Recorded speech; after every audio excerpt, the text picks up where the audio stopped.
Hello दोस्तों, स्वागत है आपका आपके इस YouTube चैनल का क्लासेस में। मित्रों, मैं उपेंद्र उपाध्याय। डियर स्टूडेंट, जैसा मैंने आपको पिछले लेक्चर में जो वादा किया था कि जो नेक्स्ट वीडियो होगा, जो नेक्स्ट लेक्चर होगा, उसमें हम चैप्टर फर्स्ट को कंप्लीटली खत्म कर देंगे, यानी पूर्ण रूप से इसको खत्म कर देंगे। ये जो वीडियो है ये आपका फुल एंड फाइनल होने वाला है और जो भी पॉइंट मैं इस वीडियो लेक्चर में आपके साथ शेयर करूंगा बहुत ही इम्पोर्टेंट होने वाले हैं। तो मित्रों, आपसे एक रिक्वेस्ट है कि यदि आप इस वीडियो से कुछ सीखना चाहते हैं तो इस वीडियो को आप लास्ट तक देखें। और मित्रों, आप यदि इस चैनल पर नए हैं तो इस चैनल को सब्सक्राइब जरूर कर दें और दोस्तों आप बेल आइकन को दबाए रखें जिससे आपको टाइमली नोटिफिकेशन मिलता रहे। और मित्रों, अगर लास्ट में आपको वीडियो अच्छा लगे तो लाइक जरूर कर दें दोस्तों। शुरुआत करते हैं हम आज के टॉपिक के बारे में। आज का जो फर्स्ट टॉपिक है वह गुरुत्वाकर्षण बल, और गुरुत्वाकर्षण बल से हम वैद्युत बल की क्या करवाएंगे तुलना। दोस्तों, जो गुरुत्वाकर्षण बल है वो यूपी बोर्ड एग्जाम में नहीं पूछा जाता है, लेकिन फिर भी इसका जो बेसिक नॉलेज है वो मैं आपके साथ एक बार शेयर कर देता हूं। तो दोस्तों शुरुआत करते हैं। देखिए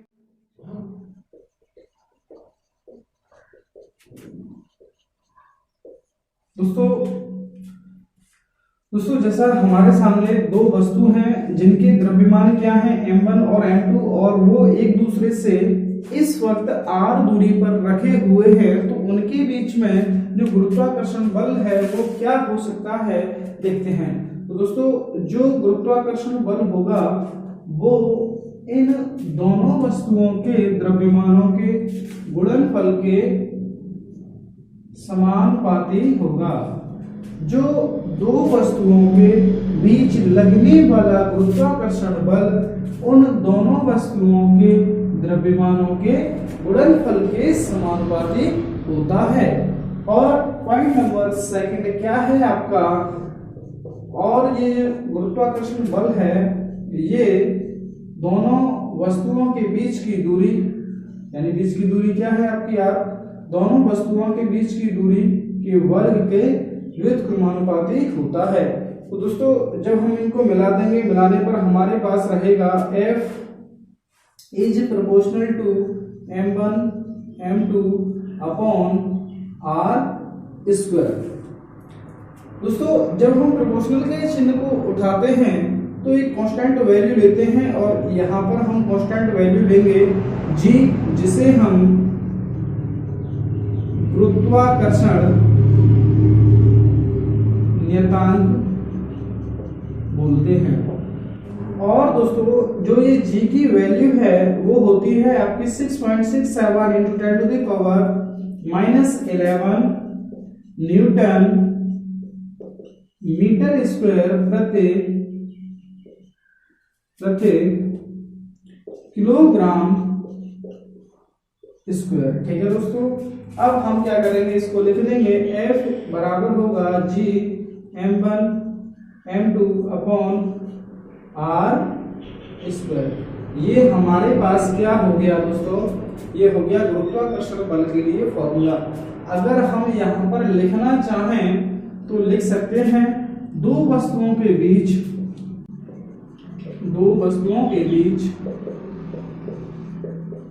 लगने वाला गुरुत्वाकर्षण बल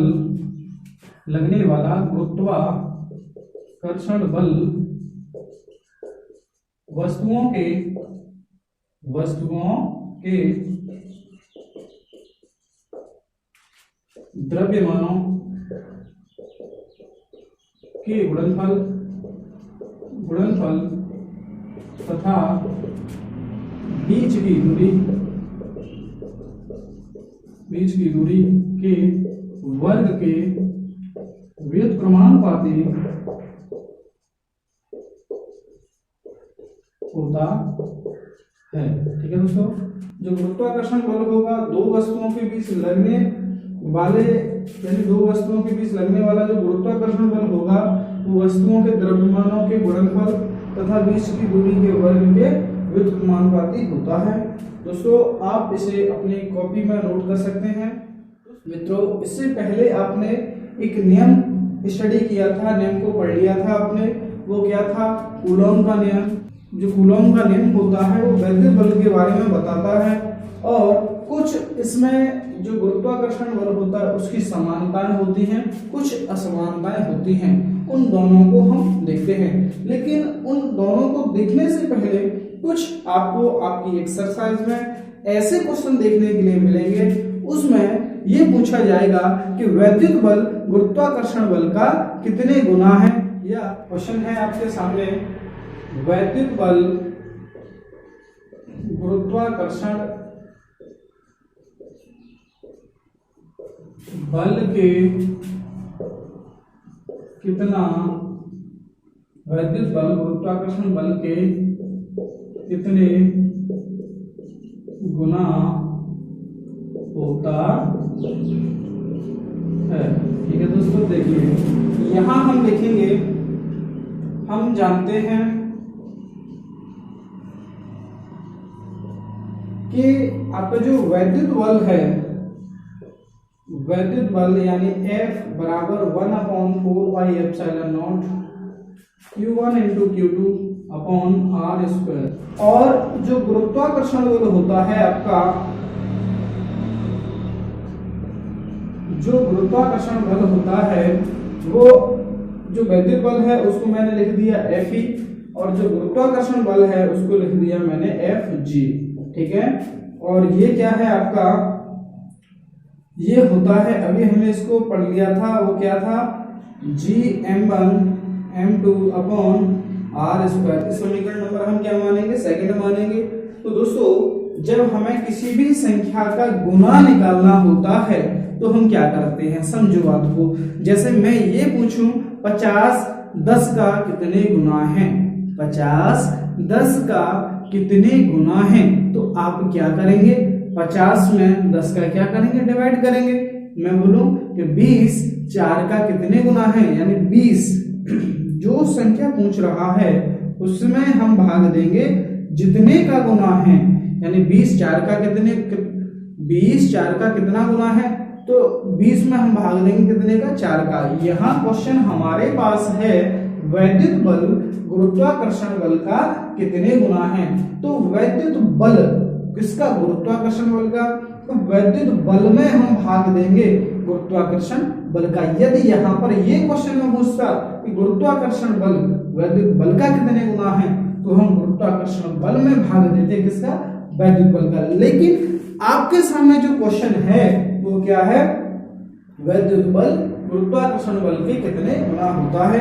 तो हम यहाँ लिखेंगे समीकरण 1 में समीकरण 2 से भाग देने पर, ध्यान देंगे दोस्तों, यहाँ पर ये हो जाएगा Fe अपॉन Fg, इधर होगा आपका 1/4πε0 Q1 × Q2 upon R square divided by G m1 m2 upon R square. जब हम इससे इस वाली भिन्न में इससे भाग दे रहे हैं, भाग का चिन्ह हटाएंगे, संख्या क्या हो जाएगी, आपकी संख्या पलट जाएगी।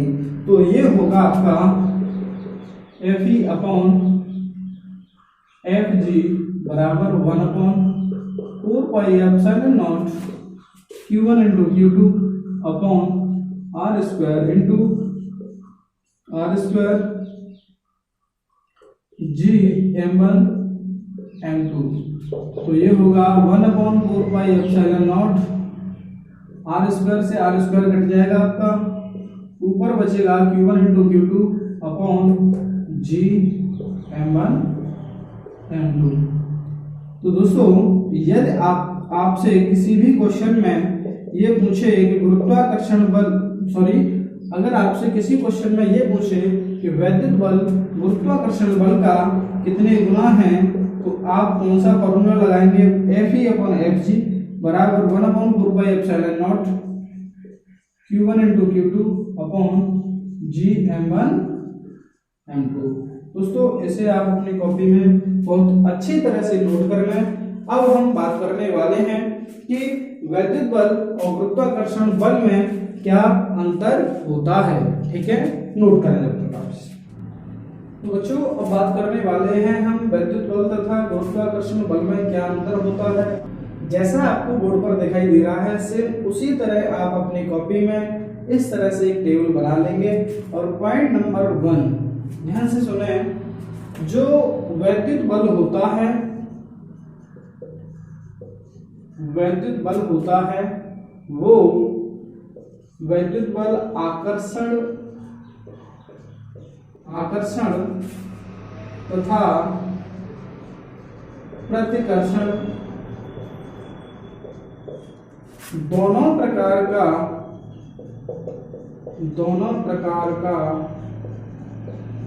हो सकता है, दोनों प्रकार का हो सकता है। लेकिन जब हम गुरुत्वाकर्षण बल की बात करेंगे, जब हम गुरुत्वाकर्षण बल की बात करेंगे तो गुरुत्वाकर्षण बल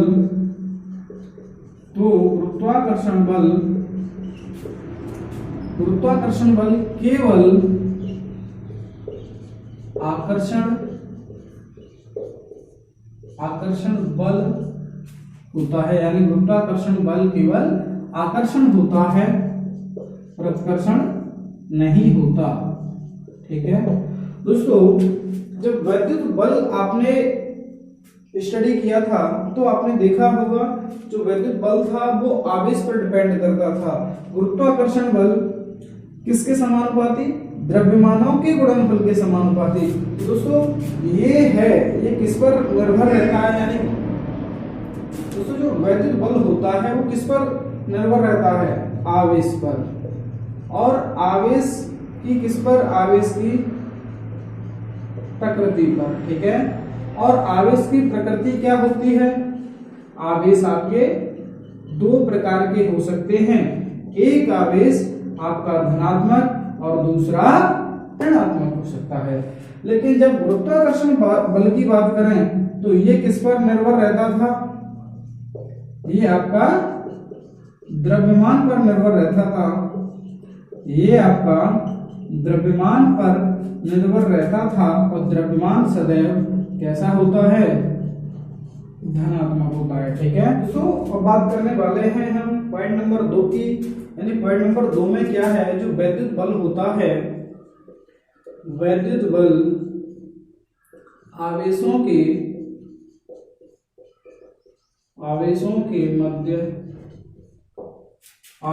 मध्य उपस्थित माध्यम पर निर्भर करता है, लेकिन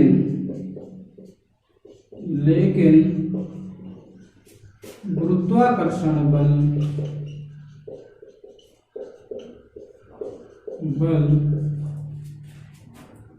माध्यम पर, यानी गुरुत्वाकर्षण बल होता है वो वस्तुओं के, लेकिन गुरुत्वाकर्षण बल वस्तुओं के बीच माध्यम पर निर्भर नहीं करता है। दोस्तों जो आपका वैद्युत बल होता है वो जो वस्तुओं के आवेश होते हैं, जो वस्तु होती है उसके मध्य उपस्थित माध्यम पर निर्भर करता है, लेकिन गुरुत्वाकर्षण बल उन वस्तुओं के बीच यदि हम कोई भी माध्यम रखें उस पर निर्भर नहीं करता है। दोस्तों जो आपका वैद्युत बल होता है, वैद्युत बल आपका गुरुत्वाकर्षण बल की तुलना में, गुरुत्वाकर्षण बल की तुलना में अधिक प्रबल होते हैं, अधिक प्रबल होते हैं। और जो आपका गुरुत्वाकर्षण बल होता है वो वैद्युत बल की तुलना में कम प्रबल होता है। इस तरह से हम लिख सकते हैं गुरुत्वाकर्षण बल वैद्युत बल की तुलना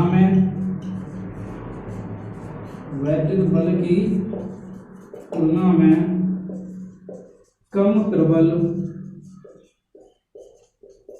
होते हैं।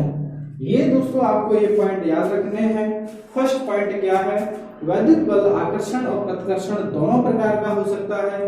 क्यों? क्योंकि वैद्युत बल आवेश की प्रकृति पर डिपेंड करता है। आवेश दो प्रकार के होते हैं, धनात्मक और ऋणात्मक। और गुरुत्वाकर्षण बल केवल, यानी गुरुत्वाकर्षण बल सदैव आकर्षण होता है। ये निर्भर किस पर करता है, द्रव्यमान, और द्रव्यमान धनात्मक होता है। वैद्युत बल आवेश के मध्य उपस्थित माध्यम पर निर्भर करता है, लेकिन गुरुत्वाकर्षण बल वस्तुओं के बीच उपस्थित माध्यम पर निर्भर नहीं करता है। पॉइंट नंबर 3, वैद्युत बल गुरुत्वाकर्षण बल की तुलना में अधिक प्रबल होता है। ठीक है, लेकिन जो गुरुत्वाकर्षण बल होता है वो प्रबल नहीं होता है। और इसको आप अपनी कॉपी में नोट कर लें अच्छी तरह से। और इसके हम पॉइंट नंबर 4 की तरफ और चलते हैं। पॉइंट नंबर 4 है, इसे आप पॉइंट नंबर 4 मान लें, डिफरेंस नंबर 4 मान लें, या फिर इसे नोट पॉइंट भी मान सकते हैं। तो दोस्तों इसमें क्या है देखेंगे अभी। जो दो प्रोटॉनों के मध्य लगने वाला बल होता है वो दो प्रोटॉनों के मध्य लगने वाला वैद्युत बल गुरुत्वाकर्षण बल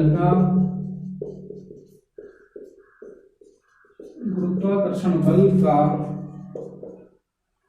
दो प्रोटॉनों के मध्य लगने वाला वैद्युत बल गुरुत्वाकर्षण बल से 10⁻36 गुना बड़ा होता है। ठीक है दोस्तों, यानी ये प्रोटॉनों के मध्य है।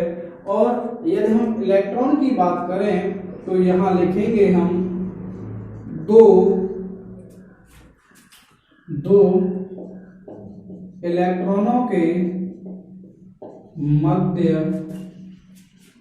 लगने वाला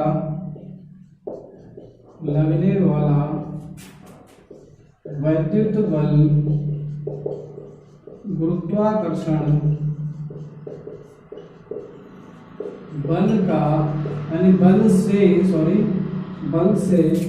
10⁻43 गुना बड़ा होता है। ठीक है दोस्तों, अगर हम प्रोटॉन की बात करें तो प्रोटॉन में दो प्रोटॉनों के बीच लगने वाला वैद्युत बल होगा वो 10⁻36 गुना बड़ा होगा। इलेक्ट्रॉनों के मध्य तो वो 10⁻43 गुना बड़ा होगा। ठीक है दोस्तों, ये हमने इसमें डिस्कस किया है वैद्युत बल तथा गुरुत्वाकर्षण बल में अंतर। अब इसके बाद मैं बात करने वाला हूं वैद्युत बल तथा गुरुत्वाकर्षण बल में समानताएं। ठीक है दोस्तों, बने रहिए इस YouTube चैनल कागा क्लासेस के साथ और आगे हम बात करते हैं। दोस्तों देखें पॉइंट नंबर 1, वैद्युत बल तथा गुरुत्वाकर्षण बल दोनों ही वस्तुओं के बीच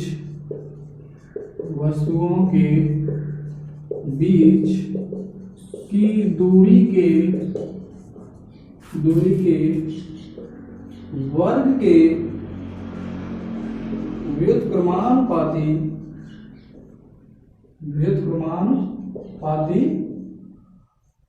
होते हैं।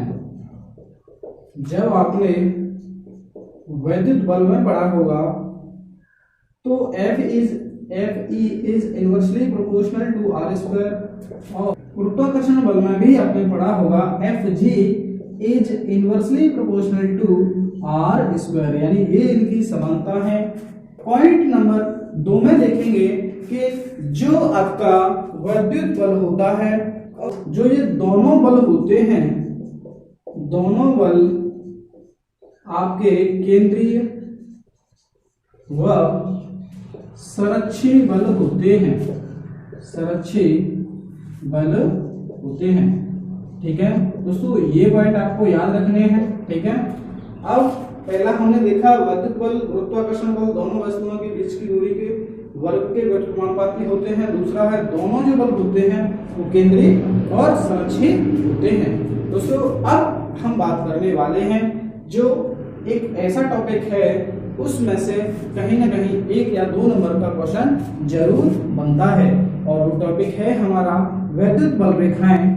पार्ट 8 में जब हम एक टॉपिक के बारे में डिस्कस कर रहे थे, वो टॉपिक था आपका विद्युत क्षेत्र में स्थित विद्युत द्विध्रुव पर लगने वाले बल युग्म का आगम। तो दोस्तों मैंने उसमें आपको बताया था कि जो आपको लाइन दिखाई दे रही थी उनको हम क्या बोलते हैं, विद्युत बल रेखाएं बोलते हैं। तो मैंने उस समय आपको बताया था कि इस टॉपिक को हम नेक्स्ट वीडियो में, यानी इस वीडियो में हम चर्चा करेंगे। आज विद्युत बल रेखाओं के बारे में और इसके अलावा हम पढ़ेंगे विद्युत बल रेखाओं के गुण। तो बच्चों बात करने वाले हैं हम विद्युत बल रेखाओं के बारे में। विद्युत बल रेखाएं क्या होती हैं देखेंगे इनको। बच्चों पहले आपको जो लिखा हुआ है उसको पढ़ लें एक बार। वह काल्पनिक निष्कोण वक्र रेखाएं जो स्वतंत्र रूप से एकांक धन आवेश को लेकर चलती हैं। ठीक है, और ये जो वक्र रेखाएं होती हैं धन आवेश पर लगने वाले बल की दिशा को प्रदर्शित करती हैं। उन रेखाओं को विद्युत बल रेखाएं कहते हैं। यानी विद्युत बल रेखाएं कौन सी रेखाएं होती हैं, विद्युत क्षेत्र में खींची गई वह काल्पनिक और निष्कोण वक्र रेखाएं जो एकांक धन आवेश लेकर चलती हैं और जो विद्युत क्षेत्र में स्थित धन आवेश पर लगने वाले बल की दिशा को प्रदर्शित करते हैं, उन्हें हम क्या कहते हैं, विद्युत बल रेखाएं कहते हैं। दोस्तों ये जो बल रेखाएं होती हैं वो धन आवेश से प्रारंभ होती हैं। कहां से प्रारंभ होती हैं, धन आवेश से प्रारंभ होती हैं, ऋण आवेश पर खत्म होती हैं। इसमें आप देख सकते हैं धन आवेश से प्रारंभ होती हैं, ऋण आवेश पर खत्म होती हैं। इस पॉइंट को हम विद्युत बल रेखाओं के गुणों में लिखेंगे, उसे मैं अभी आगे शेयर करूंगा। पॉइंट नंबर 2 हम क्या पढ़ेंगे कि यानी पॉइंट नंबर 2 का मतलब यहाँ पर ये है कि विद्युत बल रेखाओं के गुण का पॉइंट नंबर 2। तो पॉइंट नंबर 2 में पढ़ेंगे, देखिए जो ये विद्युत बल रेखाएं हैं ये आपके धन आवेश पर लगने वाली बल की दिशा को तो प्रदर्शित कर ही रहे हैं, साथ ही साथ इनकी जो दिशा होती है विद्युत क्षेत्र की दिशा को भी प्रदर्शित करती है। ध्यान से देखेंगे, धन आवेश के कारण उत्पन्न विद्युत क्षेत्र की दिशा धन आवेश के विपरीत ओर होती है, यानी धन आवेश से दूर की ओर। क्या ये जो एरो आपको दिखाई दे रहे हैं ये किसको इंडिकेट कर रहे हैं, आपको विद्युत क्षेत्र की दिशा को। जो पॉइंट आपको मैं बता रहा हूं उनको मैं अभी आगे लिखवाने जा रहा हूं। ठीक है दोस्तों, अब ऐसे ही जो ऋण आवेश होता है, ऋण आवेश के कारण विद्युत क्षेत्र उसी आवेश की ओर होता है, ये हमने देख लिया। पॉइंट नंबर 3, ये जो बल रेखाएं होती हैं कभी भी आपस में एक दूसरे को नहीं काटती हैं। यानी ये जो बल रेखाएं हैं जब ये धन आवेश से ऋण आवेश की ओर जाएंगी तो ये बल रेखाएं कभी भी एक दूसरे को नहीं काटती हैं। ठीक है, और ये बल रेखाएं एक दूसरे से सदैव दूर हटने का प्रयत्न करती हैं। चलिए ये पॉइंट मैंने यहाँ पर आपको बताए हैं, उन पॉइंट्स को हम एक एक करके लिख लेते हैं। तब तक आप इसे नोट कर लें, इसे नहीं लिखेंगे आप। दोस्तों जो भी आपको बोर्ड पे दिखाई दे रहा है अपनी कॉपी में नोट करें। उसके बाद हम बात करेंगे विद्युत बल रेखाओं के गुण के बारे में। ठीक है,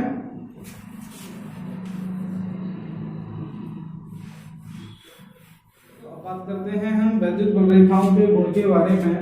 ये प्रॉपर्टी जो मैं आपके सामने शेयर कर रहा हूँ, जो प्रॉपर्टी आपको बोर्ड पर दिखाई दे रही हैं, ये जो प्रॉपर्टी है इनके बारे में अभी हमने डिस्कस किया है। और क्या है देखें एक बार जरूर। वैद्युत बल रेखाएं धनावेश से प्रारंभ होकर ऋणावेश पर खत्म होती हैं। अभी हमने देखा था इनको। वैद्युत बल रेखाएं धन आवेश पर लगने वाले बल की दिशा को प्रदर्शित करते हैं। हमने पॉइंट नंबर पहला यानी देखा था ऐसे करके, इधर पॉजिटिव चार्ज था इधर नेगेटिव, तो जो वैद्युत बल रेखाएं थी वो प्लस से प्रारंभ हो रही थी और ऋणावेश पर खत्म हो रही थी। ठीक है। अब दोस्तों जब ये वैद्युत बल रेखाएं ये यहाँ से हमें जाती हुई प्रतीत होंगी यानी बाहर की ओर जाएंगी, तो वही वैद्युत क्षेत्र की दिशा होगी और वही बल की दिशा होगी। मित्रों आपको याद होगा पिछले लेक्चर में हमने डिस्कस किया था कि वैद्युत क्षेत्र में स्थित धन आवेश पर लगने वाला बल वैद्युत क्षेत्र की दिशा में होता है। जो वैद्युत बल रेखाएं होती हैं वो वैद्युत क्षेत्र की दिशा को भी प्रदर्शित करती हैं, यानी वैद्युत बल रेखाएं वैद्युत क्षेत्र की दिशा में गमन करती हैं। ठीक है। तो वैद्युत क्षेत्र की दिशा में गमन कर रही है, तो जो धन आवेश पर लगने वाला बल होगा वह वैद्युत क्षेत्र की दिशा में होगा। यानी वैद्युत बल रेखाएं धन आवेश पर लगने वाले बल की दिशा को भी प्रदर्शित करते हैं तथा वैद्युत क्षेत्र की दिशा में गमन करती हैं। अर्थात हम ऐसे भी बोल सकते हैं कि वैद्युत बल रेखाएं वैद्युत क्षेत्र की दिशा में गमन करती हैं, संरेखित होती हैं। दोस्तों ये बल रेखाएं जो होती हैं कभी भी एक दूसरे को नहीं काटती हैं और ये बल रेखाएं एक दूसरे से दूर हटने का प्रयत्न करती हैं। जो मित्रों आपके सामने ये 5 प्रॉपर्टी इनकी लिखी हुई है, इन्हें आप बढ़िया तरह से अपनी कॉपी में नोट करें और इनको आप याद भी कर लें। दोस्तों ये जो प्रॉपर्टी है ये आपकी बोर्ड में कई बार पूछी जा चुकी हैं, इस वजह से आप इनको याद कर लें। अब दोस्तों चलते हैं हम नेक्स्ट टॉपिक की ओर, यानी अब हमारा जो नेक्स्ट टॉपिक है वो है कूलॉम के नियम का सदिश रूप। तो बच्चों चलते हैं हम अपने नेक्स्ट टॉपिक की ओर, और नेक्स्ट टॉपिक जो है वो है हमारा कूलॉम के नियम का सदिश रूप। और दोस्तों यहाँ पर देखें आप +Q1 और +Q2 दो बिंदु आवेश हैं, ये एक दूसरे से r दूरी पर स्थित हैं। ठीक है। और इनके बीच का जो माध्यम है वो माध्यम क्या है दोस्तों, निर्वात है। ठीक है। और जब हम Q1 आवेश पर Q2 के कारण बल देखेंगे तो वो होगा फोर्स F12 यानी force on first charge due to second charge. ठीक है। और इसी प्रकार जब हम Q2 आवेश पर Q1 के कारण बल देखेंगे तो वो क्या है, F21। ठीक। और जब हम Q1 के सापेक्ष Q2 का स्थिति सदिश देखेंगे या लिखेंगे तो वो होगा आपका वेक्टर R21। Q2 के सापेक्ष Q1 का स्थिति सदिश तो वो होगा आपका वेक्टर R12। ठीक है। अब चलते हैं इसके लैंग्वेज पार्ट की ओर। जैसा मैंने भी आपको बताया है सेम वही लिखा है। माना Q1 और Q2 दो बिंदु आवेश एक दूसरे से r दूरी पर निर्वात में स्थित हैं। Q1 के सापेक्ष Q2 का स्थिति सदिश, Q1 के सापेक्ष Q2 का स्थिति सदिश वेक्टर R21 तथा इनका जो एकांक सदिश है दोस्तों, किसी भी सदिश की जो स्थिति और जो दिशा होती है उसे इसका एकांक सदिश प्रदर्शित करता है। Q2 के सापेक्ष Q1 का स्थिति सदिश जो है वो क्या है आपका वेक्टर R12 तथा इनका एकांक सदिश कैप R12 है। Q1 आवेश पर Q2 के कारण लगने वाला बल। ठीक है दोस्तों, Q1 आवेश पर Q2 के कारण लगने वाला बल या Q2 के द्वारा Q1 आवेश पर लगने वाला बल, और वो होगा आपका वेक्टर F12 बराबर 1/4 पाई एप्सिलॉन नॉट। ठीक है। Q1 इंटू Q2 अपॉन, अब देखें दोस्तों, अब इसका जो स्थिति सदिश था, अब हम यहाँ पर देखेंगे Q2 के सापेक्ष Q1 का जो स्थिति सदिश है वो क्या है आपका वेक्टर R12। तो यहाँ मैं लिखूंगा वेक्टर R12 का परिमाण का स्क्वायर और इसके साथ में इसका लगेगा एकांक सदिश यानी कैप R12। इसको इक्वेशन नंबर हम मानेंगे फर्स्ट, ठीक है। अब इसी प्रकार हम लिखेंगे Q2 आवेश पर Q1 के कारण लगने वाला बल, ठीक है। अब Q2 आवेश पर यानी force on 2 due to 1 is equal to 1/4 pi epsilon naught Q1 into Q2 upon. दोस्तों अब यहाँ पर देखेंगे Q1 के सापेक्ष Q2 का स्थिति सदिश, ठीक है, और वो क्या है आपका R21 और ये किसमें है आपका मोड में। मोड का मतलब क्या, ये परिमाण है।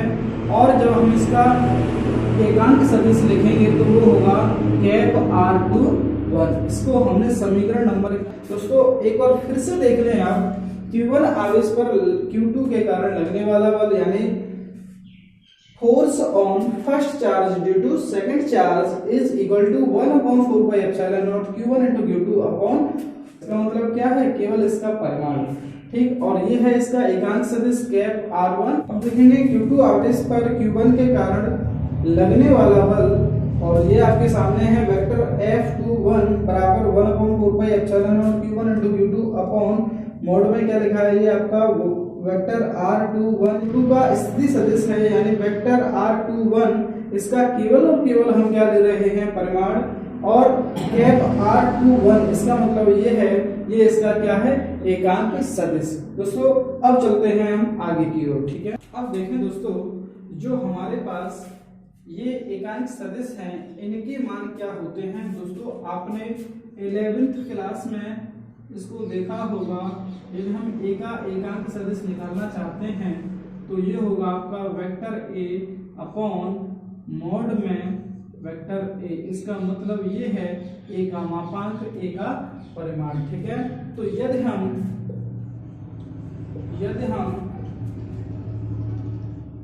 कैप R12 निकालें तो ये होगा आपका R12 यानी vector R12 upon vector R12 का परिमाण, ठीक है, जिसे मैंने किसमें लिख दिया, मोड में, ठीक है। अब इसी प्रकार जब हम इसी प्रकार R21 कैप यानी कैप R2 निकालेंगे तो ये होगा वेक्टर R21 अपॉन R21 का मापांक यानी परिमाण। अब ये जो दोनों समीकरण हमारे पास दिखाई दे रहे हैं, जो आपको दिखाई दे रहे हैं, उनमें आप कैप R21 के मान रख सकते हैं। दोस्तों यहां मैंने क्या किया है, देखें, समीकरण 1 व समीकरण 2 में कैप R12 तथा कैप R21 के मान रखने पर, ठीक है। तो दोस्तों अब यहाँ पर आप देखेंगे क्या होगा, देखो जब हम इसमें रखेंगे तो ये होगा आपका F12 बराबर 1/4 pi epsilon naught Q1 into Q2 upon, देखें यहाँ पर क्या है आपका मोड में R12 वेक्टर। दोस्तों देखो F12 बराबर है 1/4 pi epsilon naught Q1 into Q2 और वेक्टर r1 r2 का परिमाण। और कैप r1 2 की वैल्यू कितनी रखेंगे, देखें कैप r1 की वैल्यू है वेक्टर r1 r2 अपॉन, और दोस्तों यहाँ देखो यहाँ क्या है स्क्वायर, तो यहाँ पर मैंने क्या लगा दिया स्क्वायर। अब देखें जो कैप r1 2 है इसका एकांक सदिश है आपका vector r12 upon vector r12 का परिमाण। ठीक है दोस्तों, अब देखो आधार सेम है, इसकी घात 2 और इसकी घात कितनी 1, तो गुणा करेंगे तो गुणा में घातें क्या होती है, जुड़ जाती हैं।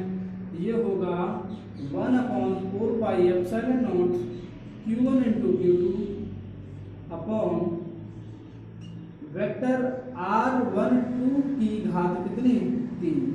ठीक है, और दोस्तों यहाँ पर अब और क्या होगा इंटू में r12 यानी वेक्टर r1।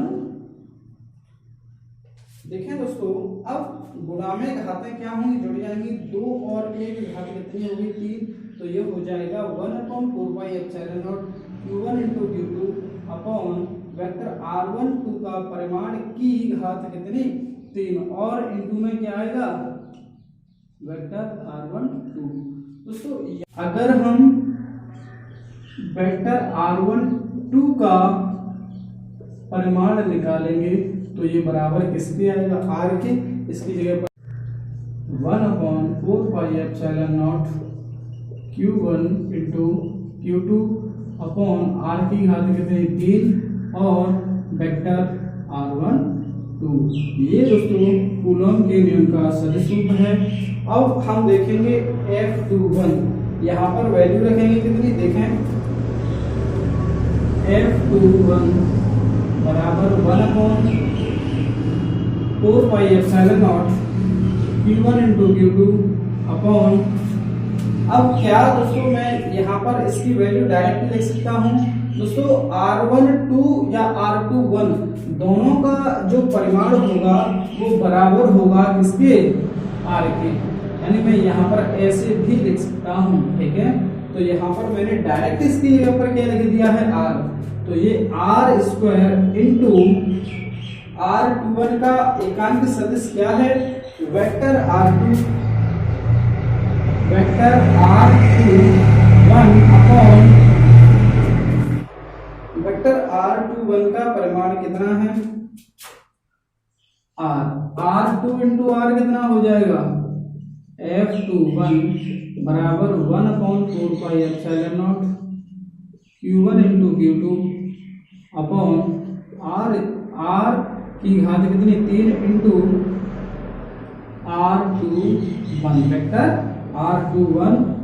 यहाँ पर ये जो वेक्टर F12 और वेक्टर 21 है ये हमारा कूलॉम के नियम का सदिश रूप है।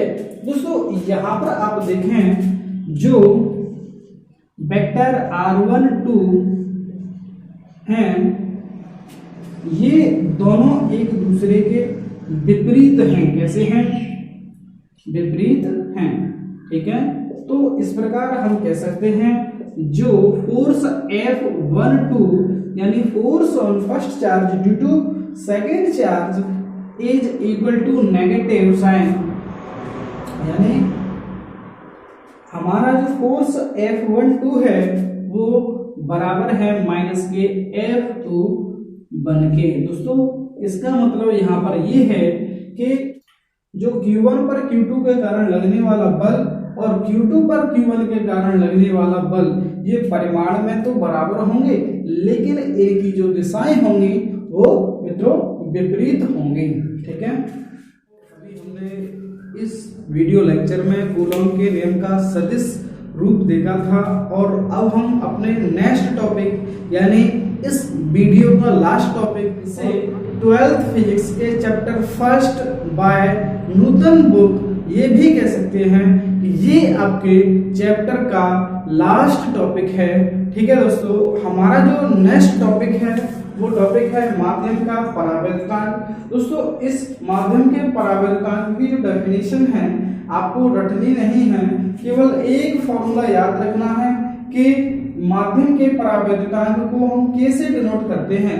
किसी परावर्तित माध्यम का परावर्तकांक का जो फॉर्मूला होता है K बराबर एप्सिलॉन अपॉन एप्सिलॉन नॉट, ये फॉर्मूला होता है, जहां पर जो एप्सिलॉन नॉट है वो निर्वात की वैद्युतशीलता और एप्सिलॉन जो है आपकी परावर्तित माध्यम की वैद्युतशीलता कहते हैं। दोस्तों अगर हम इसकी डेफिनेशन की बात करें तो हम यहाँ पर बोल सकते हैं परावर्तित माध्यम की वैद्युतशीलता तथा निर्वात की वैद्युतशीलता के अनुपात को माध्यम का परावर्तकांक कहते हैं।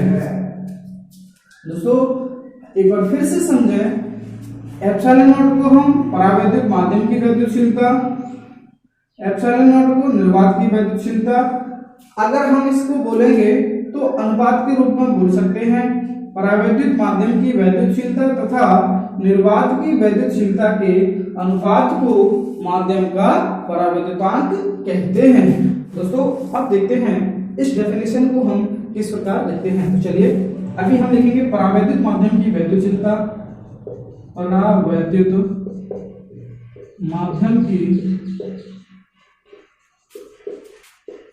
वैद्युतशीलता तथा निर्वात की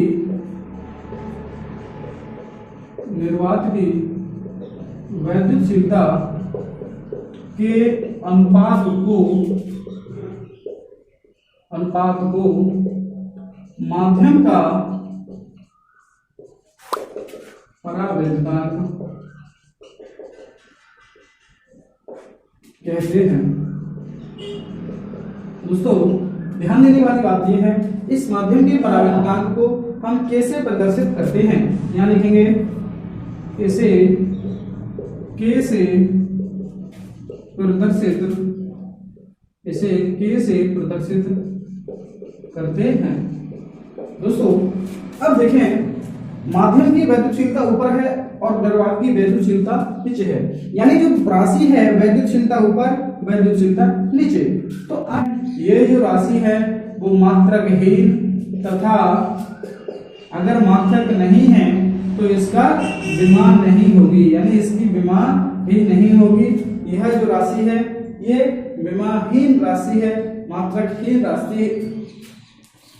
जो यह राशि आपको दिखाई दे रही है ये राशि आपकी मात्रकहीन भी है और विमाहीन भी है। तो दोस्तों ये जो आपने फॉर्मूला देखा है, इस फॉर्मूले से बेस्ड एक न्यूमेरिकल है आपकी बुक में, उस न्यूमेरिकल को मैं आपके सामने बोर्ड पर रख देता हूं और उसे आप सॉल्व करने की कोशिश करें। दोस्तों आपको करना कुछ नहीं है, जो वैल्यू उसमें दी है उसे पुट करना है, ठीक है। तो चलते हैं अपने क्वेश्चन की ओर। तो आपकी स्क्रीन पर क्वेश्चन दिखाई दे रहा होगा, यदि शुद्ध जल का परावर्तकांक 81.0 है तो इसकी निरपेक्ष वैद्युतशीलता क्या होगी। तो दोस्तों देखें यहाँ पर आपको क्या दिखाई दे रहा है, जल का परावर्तकांक, यानी परावर्तकांक को हम किससे डिनोट करते हैं, फॉर्मूला होता है हमारा K बराबर एप्सिलॉन अपॉन एप्सिलॉन नॉट, जिसमें आपको वैल्यू दे रहा है K बराबर 81 एप्सिलॉन नॉट मित्रों निर्वात की वैद्युतशीलता होती है। आपको याद होगा एप्सिलॉन नॉट की जो वैल्यू होती है 8.85 × 10⁻⁻⁰ ठीक है दोस्तों। आपको निकालना क्या है एप्सिलॉन, क्वेश्चन में आपसे पूछा क्या है एप्सिलॉन, तो इसके नीचे एक मानेंगे, क्रॉस मल्टीप्लाई करेंगे तो यहां से एप्सिलॉन बराबर K इंटू एप्सिलॉन नॉट, यानी आप लिख सकते हैं 81 × 8.85 × 10⁻⁻⁰ आपको इंटू करके कमेंट बॉक्स में इसका आंसर लिखना है। जो भी स्टूडेंट इस क्वेश्चन को सॉल्व करके इसका आंसर कमेंट बॉक्स में लिखेगा तो उसका नाम अगले वीडियो में लिया जाएगा। तो इसी के साथ हमारा चैप्टर फर्स्ट कंप्लीट हो चुका है। ये आपका लास्ट वीडियो था। यहाँ से आगे हम बात करेंगे न्यूमेरिकल्स की। लेकिन दोस्तों मैं आपको न्यूमेरिकल इस तरह से कराऊंगा कि सेम वही फीलिंग आएगी कि जो आप क्लासरूम में बैठकर पढ़ते हैं। तो आज के इस वीडियो में इतना ही दोस्तों। इस लेक्चर के साथ ही आपका जो चैप्टर फर्स्ट है वो कंप्लीट हो चुका है।